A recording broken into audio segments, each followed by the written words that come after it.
Hey, it's Pia Silva, author of Badass Your Brand, and you're listening to the 360 Entrepreneur with Jan Ilonga. This is episode 202, and today we talk about how to create a badass brand. Here we go. Welcome to the 360 Entrepreneur Podcast, the show for entrepreneurs and small business owners who dream big and want to do bigger. Join some of the world's top entrepreneurs, internet marketers, and best-selling authors as they share their inspiring stories, their struggles, and give actionable tips that will help you build, grow, and promote your online business. Here's your host, Yanni Lunga. Hey there, how's it going? Welcome to this new episode that takes us back to a topic that we covered before in the past. But it's so important, it's so critical, and it's something that can really make the difference between you attracting your ideal client or not. And I'm talking about branding. Today we are joined by Pia Silva, who is a branding expert, and she's the author of a new book called Badass Your Brand. The show notes for today's episode are over at yanilunga.com/episode 202. All right, without further ado, here is the interview with Pia Silva from piasilva.com. Today is here with us a small business brander, speaker, and author of the upcoming book, and it's really coming up in a few hours. Badass Your Brand, the impatient entrepreneur's guide to turning expertise into profit. She's been featured in places like Forbes, Complex, and Moo, and has worked with clients such as Oxygen, MTV, and Sterling. And you guessed it, she's here with us. I'm so excited to welcome on the show Pia Silva. Pia, how's it going? It's going great. So awesome to be here with you. I have to ask you, because I know that that's kind of a keyword of yours. Are you ready for a badass interview? You know I am, Jan. You know I am. Rhetorical question. Well, thank you so much, really, Pia, for being here with us. And I think the first question I have to ask you is, I said you are many different things. You're a business brander, you're a speaker, you're an author. I think the first question that I have to ask you, Pia, is if you could take a moment to tell everybody a little bit more about yourself and what is it that you do. Sure. Well, my journey began 6 years ago when I started a small graphic design business with my husband and partner. He was a freelance graphic designer, and I said, well, let me just manage the business around you and we'll work for ourselves, the dream. Right. And over the last 6 years, as every entrepreneur knows, it was quite a roller coaster.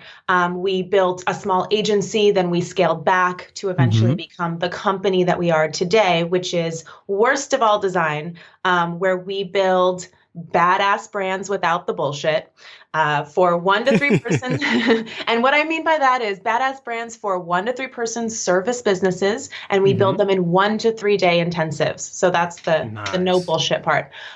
So that's, my company with my partner, and I love it. And I love working with small businesses, completely reimagining, reinventing their brands in very short amount of time, and then launching them into the world very quickly.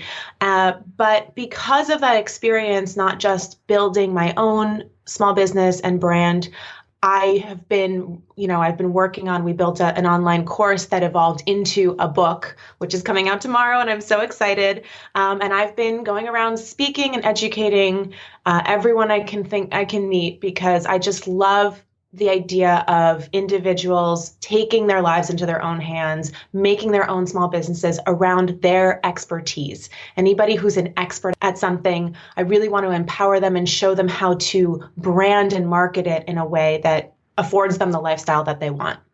I love it. I love the energy. Thank you, Pia, first and foremost, for taking a moment to tell us a little bit more about what your backstory is. And you mentioned Worst of All Design, like in every episode, I'll link to that, your book, Badass Your Brand, and everything else we're going to cover here in the show notes. And you talked about the fact that not only you focus on building a badass brand, but you focus on doing that intensively without all the bells and whistles. You really get down to it and make it happen. So I think we can approach this interview as a sort of mini workshop. And I think the next question that is in order there, if you think about businesses, entrepreneurs, and it can be some of your clients or it can be people you may see, let's say, online or at conferences. When it comes to branding, what would you say are the common mistakes that happen? I mean, actually, maybe the first question I should ask you related to that is, what is your definition of a badass brand, number one? And then number two, what are some of the common mistakes that you see entrepreneurs and businesses make when it comes to branding?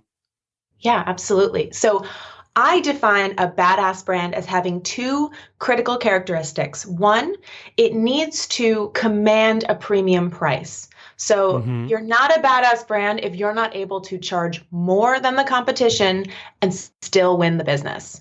And two, you attract ideal clients. So I like to say, and this is right on our homepage, you cannot be loved by some if you are not misunderstood or even disliked by others. So when I talk about badassery, I'm not using it gimmicky. I'm saying you need to have some guts because people don't like usually being misunderstood or disliked. And so one of the biggest mistakes that I see in brands is that they are Me Too brands. So they look at their competitors, they see what someone's doing that's working, and they say, oh, I'll just copy that. So but also they are scared to really embrace what's unique or special or powerful about themselves in order to placate the general masses. So, for example, I'm sure we've all done this.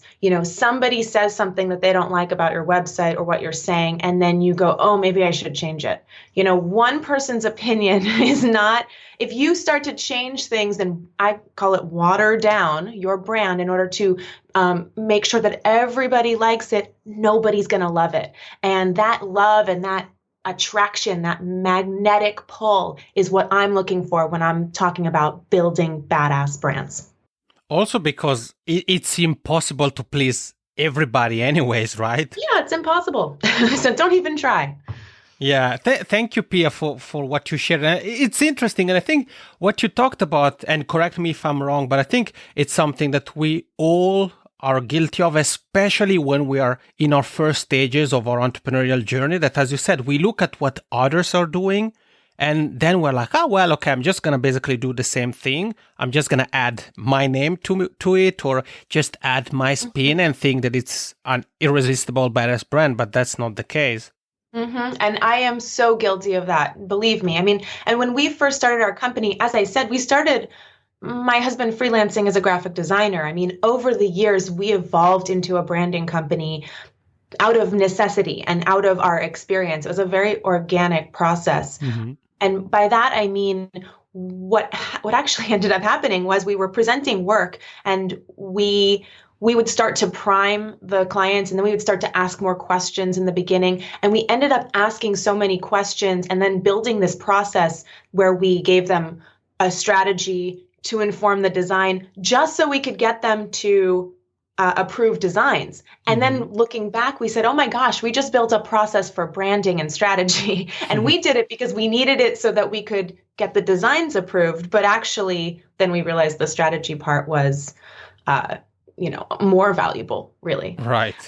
But so back to my point, I understand why you copy, because in the beginning, I didn't know anything about branding. I couldn't have done it. So of course, in the beginning, you see what's out there in the world, you mimic it, you try things. That's what being an entrepreneur is. But as you go through that experience, the more you can keep looking back inside yourself and seeing, okay, what do I like? What don't I like? What am I really good at? What's working about the things that I'm copying and what's not? And do I have the guts to throw that stuff out and narrow? That's how your badass brand can evolve.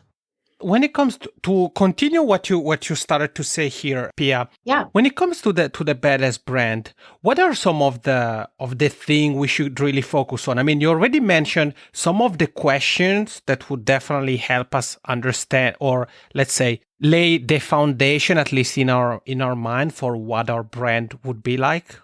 We are usually rebranding small businesses. So most of our clients have been in business for at least a year. Mm-hmm. And even if they haven't, they've usually been doing whatever their service was in some other capacity. So the reason that's so important for me is because one of the biggest questions I ask is, okay, let's look at your track record. Who have your favorite clients been? What were your favorite projects? And not just what did you enjoy doing the most, but when did you have the ability to really knock it out of the park? What were the circumstances that you were able to do that? And usually the projects where you've done the best work also are with clients that you enjoy the most. I mean, those tend to go hand in hand. So I really like to look at previous clients and start to hone in there, because imagine if all your clients were like that client. What kind of change in your business and your life would that be if you loved working with every client you brought on and you were just killing it for them? I mean, that's where you start to find your badassery.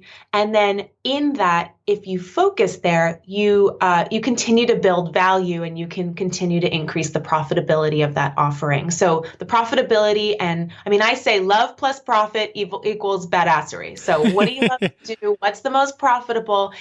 If you can find that intersection and focus there, you will succeed. Thank you so much, Pia. I think what you just shared with us makes perfect sense. But there is something that I have to ask you that is quote unquote a tough question, because really what you just said makes perfect sense. But what if there is somebody here with you and I, Pia, who is just getting started with their business? They are really taking their first steps in the entrepreneurial world, and maybe they haven't had any client yet, so they are really getting started. In that case, is there something that they can do, since they can't think of previous clients they really enjoyed working with and so forth? Yeah, absolutely. And actually, I'm mentoring someone like that right now. Okay. And so it's really interesting. Yeah, I actually, because what I've been encouraging her to do is, I mean, let's just say she was really starting from having not done this at all. You know, she has the skills, but she wasn't, she has a lot of skills, actually. She was a consultant, but this particular business, she didn't. So I said, okay, well, just start doing the work. I mean, really, it's all about action. So I said, I want you to charge people maybe a nominal amount to do this work. She's a career coach. She can help people prepare for their resumes and prepare for interviews and find the right match and all of that. And she is a brilliant woman. That's why I wanted to take her on as a mentee.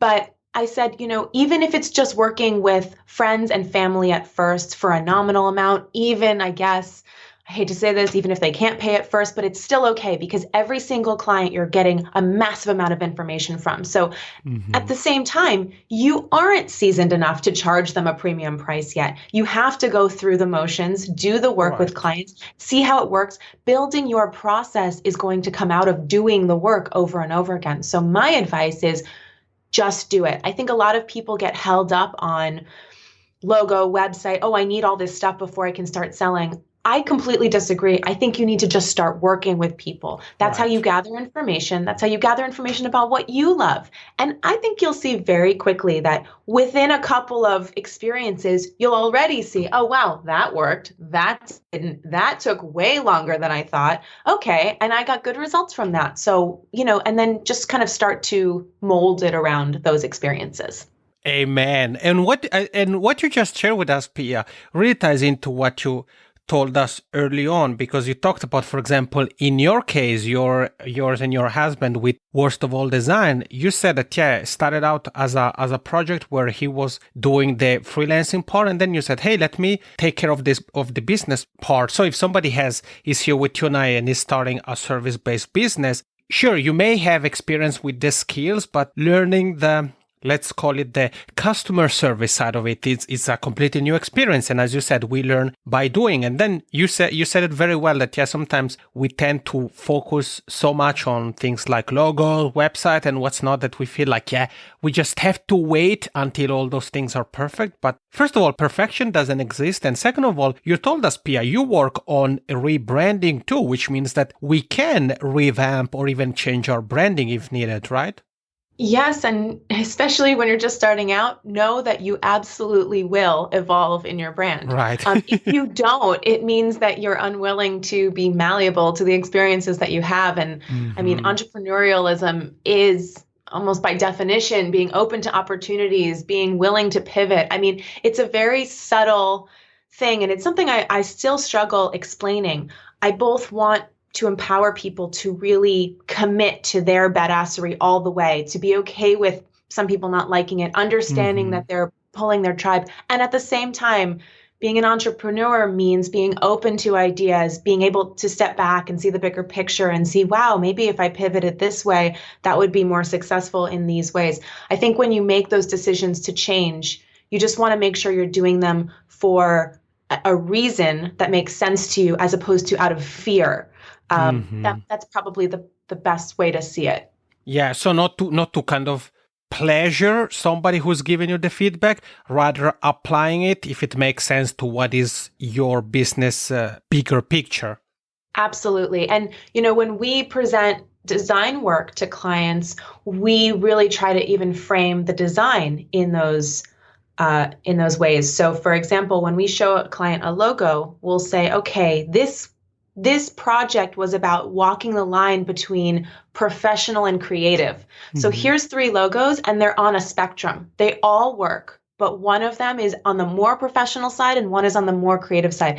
And what that does is that empowers the client to make a decision, not just from, oh, I like that one more, which is a personal decision, Hmm. but that one is more in line with where I'm trying to go. So when I think about starting a business, it's the same thing. Or when you're making decisions about changing your business, it's the same thing. Do you have a reason? Oh, that person gave me feedback and I liked why they gave that feedback. And I actually want to be more creative than professional. So that feedback makes sense as opposed to, oh, they didn't like it. They think I should change it. That's a bad reason to change something. Hmm.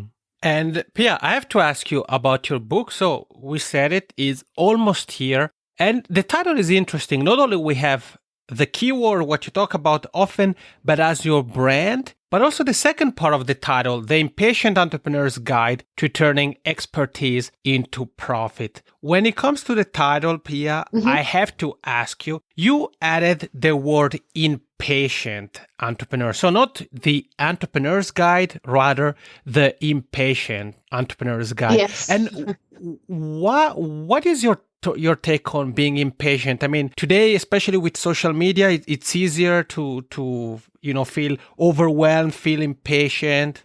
Yeah, to know me is to know that I'm impatient about getting results, about just achieving things that I see. I mean, I get really Hmm. excited about ideas and I want to implement them immediately. For me, the reason I focus on service businesses, the reason I love my service business and working in that space is because to me, that's the impatient way to make money quickly. Hmm. A lot of these strategies that I talk about in the book and that I've been talking about today are ways to are the shortest path to profitability. So, Hmm. for example, for a lot of clients, they will come in and their process might be where they are writing big proposals, thoughtful proposals. They're providing a custom solution for every single client. To me, that is a long road to Hmm. profitability because there's a lot of free upfront work. And every single project is a little bit different. So your process is you're going to have to kind of build your process a little, even if it's just tweaking it, but every single time it's going to change a little bit. Some of the philosophies that I teach have to do with really honing in on a process that you're really good at and repeating it over and over and over again so that every time you work with a client, you get that process tighter and tighter, which increases the profitability of what you're offering, not only because as you tighten a process and get better at it, you spend less time on it, but also because every time you do something and you're better and better at it, you can actually increase the price. So you're simultaneously spending less time on it and you're charging more, which is increasing profitability. And this is Hmm. something you can do in a very short amount of time if you really narrow and focus. And again, that's something that people are scared to do because they fear that when they narrow, they're eliminating potential clients. But what I have found quite the contrary with so many clients that I've implemented this with and my own is when you narrow, you actually attract a lot of very enthusiastic clients instead. And those clients are excited and willing to pay more to work with you because you have positioned yourself as an expert. So all of this, I mean, we started when we rolled out our process, the way that we do it now, we were charging $3,000 for a 1-day intensive. It took us about a year, a little over a year. I basically raised the price $1,000 every other month, and now we're at $10,000 for a day. Actually, we just raised it to $15,000 because there we go. We just. Now I'm embarrassed that I just said that. We raised it to $15,000, and the reason we raised it was because we have so much demand that we continue to raise the price, and we're always raising the value such that we need fewer and fewer clients to make more and more money. So all of that to me is a reflection of my impatience. And I want to share that with other people who might also feel like they're impatient. I don't know. Maybe some of you are out there. Maybe you can relate to what I'm saying. I don't know. Well, Pia Silva's tips if you're an impatient entrepreneur, but even if you aren't impatient, I mean, the things she's sharing here with us definitely apply to you, whether you consider yourself an impatient entrepreneur or not. So, Pia, I mentioned the title of the book is Badass Your Brand, The Impatient Entrepreneur's Guide to Turning Expertise into Profit. The site for the book is badassyourbrand.com. So you kind of touched upon it a little bit, and the conversation has revolved around the topic of the book. But could you take a moment to tell everybody a little bit more about what they can expect from your new book? Sure. So I broke the book up into 6 critical lessons, and these are 6 strategies that you can implement in your own business. Again, I apologize to those who might be in the product business. I think that a lot of these strategies are valuable to understand, but in line with being my own brand, I am super focused on the service business space because I can be much more granular and specific about the steps because I know how well they work for service businesses. So there are 6 lessons that you can implement immediately, and all of them come with kind of a story about how we implemented them and some case study stories. And I find I learn really well from case study stories because they really bring the lessons to life. But they're all things that you can implement with, I like to say, we went from $40,000 in debt to $500,000 in 12 months using these strategies without paying for advertising and working less and without networking. And the reason was because we really honed in and focused, and that message spread like wildfire. And I know that it can do it for you too. So I share how we did that in our own business and then how you can do that in yours. Nice. Thank you, Pia, for giving us an appetizer of your new book. And I said the site is Badass Your Brand. I forgot to tell you, I brought a special gift just for your audience. Well, let's hear it. Sounds like it's Christmas. It's Christmas. So badassyourbrand.com, that is the book website. But if you go to badassyourbrand.com/360, just the numbers 360, you can download chapter 1. And I'm going to share with you my interview. It's called a brand shrink. It's the first step I do with my clients. I charge $1,000 to interview people, and I'm going to give you guys the questions. So if you're wondering how to figure out what's so badass about your business, go download the questions, my gift to you. And it's a long questionnaire. I'm not going to lie, but that'll help you dig deep into finding what's so badass about your business. Well, thank you, Pia, for sharing that. Is amazing. And you said it's a long questionnaire, but then you also told us that we have to roll up our sleeves, even if we are impatient. There is still some work involved. So you heard it, badassyourbrand.com/360. That's 360. Make sure to either go there or you can go to the show note page of this episode and you'll find the link to that as well. And Pia, you said that your book, obviously, to being in line with what you do, focuses on service businesses, but there are some principles, obviously, that apply even to those who focus on products. And is there something, maybe a strategy or something like that from the book that you would like to share with us? I leave you, the floor is yours. You can be any type of strategy, something in particular you would like to share, maybe that fits into the conversation we're having. Sure. So one of the chapters is called Selling is Not Badass, How to Not Sell. And this is a strategy that I use with my business as well. Essentially, I think sales and selling is a pretty icky word myself. I don't like the idea of being a salesman. I don't think anyone likes the idea of being sold to. Right. And to me, it's really a complete flip on how you view the value that you're providing and your mindset and becoming detached from a sale. So to me, sales means I'm trying to convince someone to buy from me kind of regardless of whether or not they're really going to get value out of it.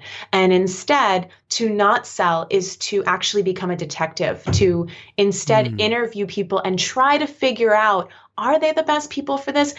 Are they the kind of client where I'm going to really shine with them? Because if they're not, I would rather not work with them. I would rather create the space to find the next client where I will shine. And that's the kind of reputation, that's the kind of integrity, and it will build your reputation such that you get a much stronger network of people referring to you because everyone knows that you're not going to try to sell anybody on your services unless you're a perfect match.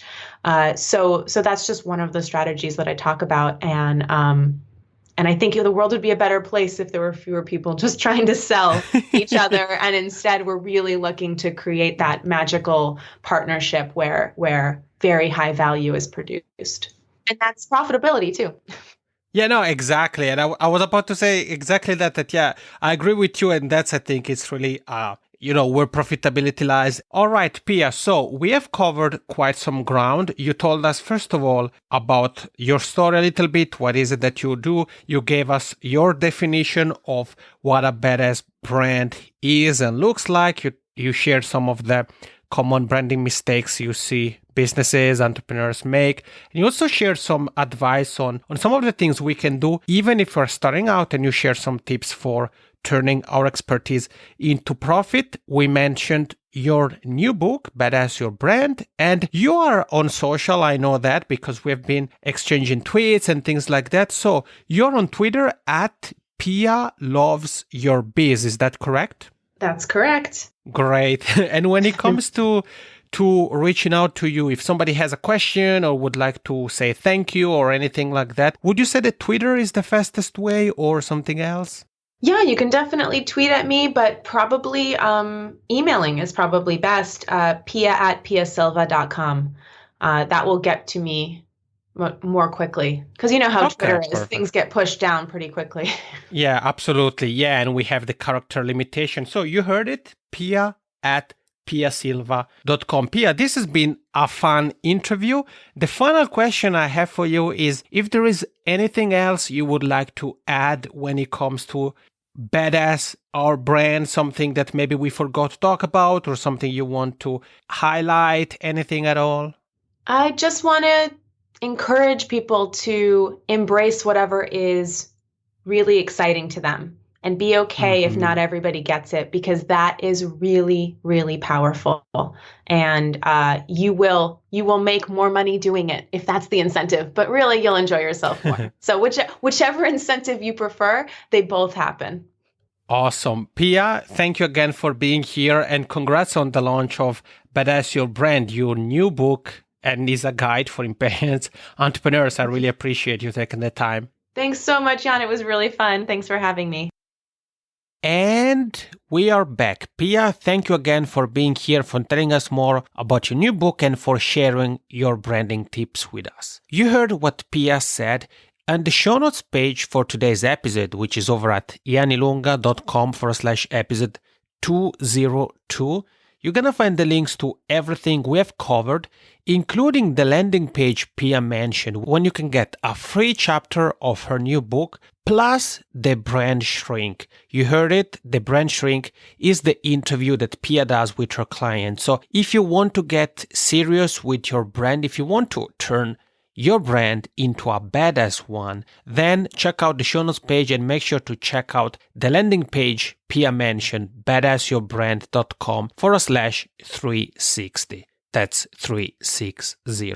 All right, this is it for today. This is it for this week. Thank you so much for making Pia and I part of your day. And like always, I'll be back with you next week. Take care. Thank you for listening to the 360 Entrepreneur Podcast. For more tips and tools, head over to www.janilunga.com.